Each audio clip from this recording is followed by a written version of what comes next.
经常有球友问，打球的时候为什么会造成膝关节的疼痛？这节课我给大家分析一下。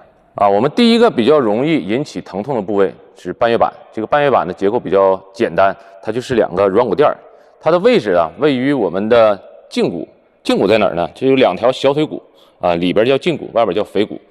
在胫骨的上端有两个半月牙形的软骨垫，它主要在运动当中起到一个缓冲的作用。比如说这种它都需要半月板的缓冲。再有一个呢，它是保持你膝关节的稳定性。如果没有半月板，你就会在运动当中出现胫骨和股骨之间摩擦或者撞击，那你肯定会引起疼痛。半月板是两个半月牙形的形状，分内侧半月板和外侧半月板。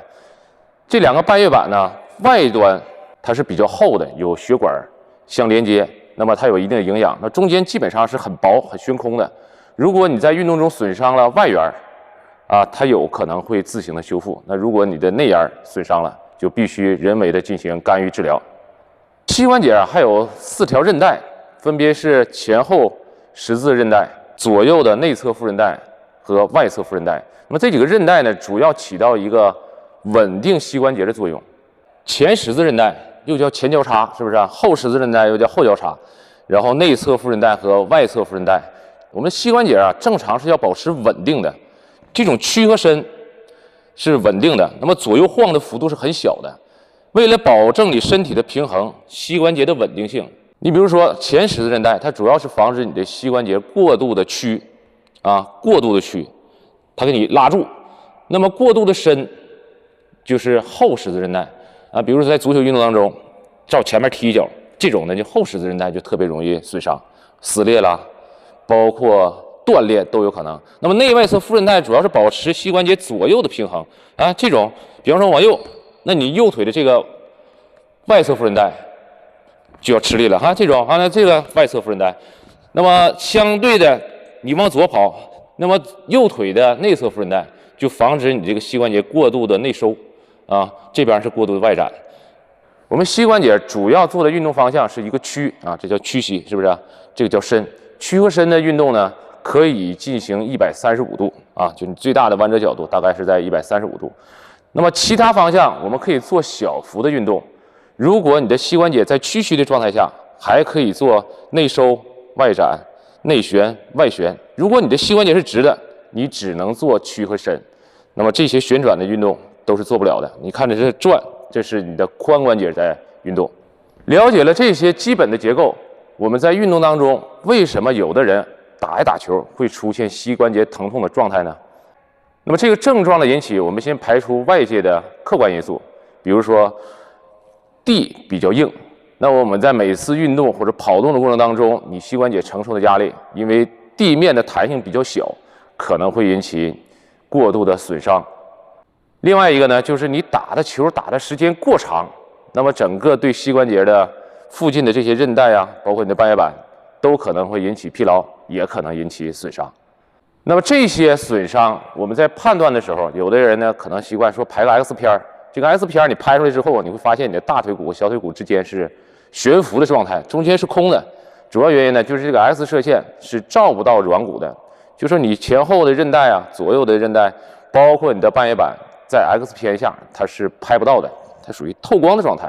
那么这种损伤一般拍片的时候需要拍核磁共振接下来我讲讲这节课的重点，就是我们在运动当中有一些不正确的动作会引起你膝关节的损伤。我们身体的压力是压在下半身的，如果你的肌肉参与的多，那么对你的韧带关节损伤会小一点，或者说它们的负荷会承受的小一点。那么我们如何让我们的运动把力量都集中在你的肌肉上呢？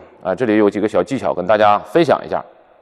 首先我们在跑动的过程当中，教练董事告诉我们屈膝收腹身体前倾这个动作确实跑得快，其实呢对你整个身体损伤也会起到一个正向的作用。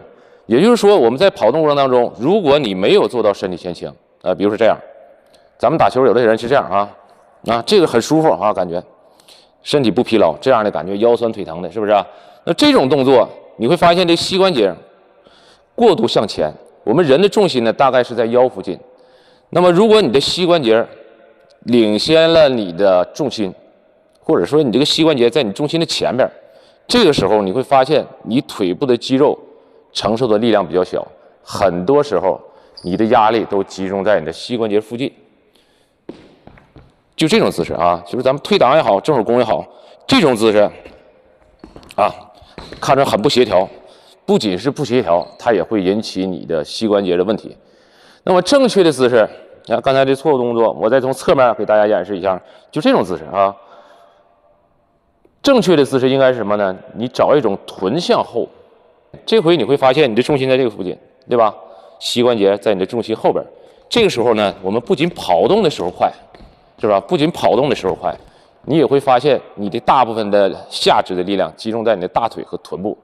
包括我们在做力量训练的时候，有的人为什么膝关节疼，他还能做深蹲？主要原因就是说，我们做深蹲的时候，膝关节的参与是很少的，就是说你这个周围的关节啊、韧带参与的是很少的。我们主要练的是什么？不是练关节，我们是练肌肉。所以做深蹲的时候也是叫先屈髋后屈膝，对吧？之前的课我也讲过，先屈髋再屈膝，这里能蹲下。有的人直接一屈膝，你会发现，哎，为什么人家能蹲下，我蹲不下去？重心都压到脚尖上了，再蹲就跪下了。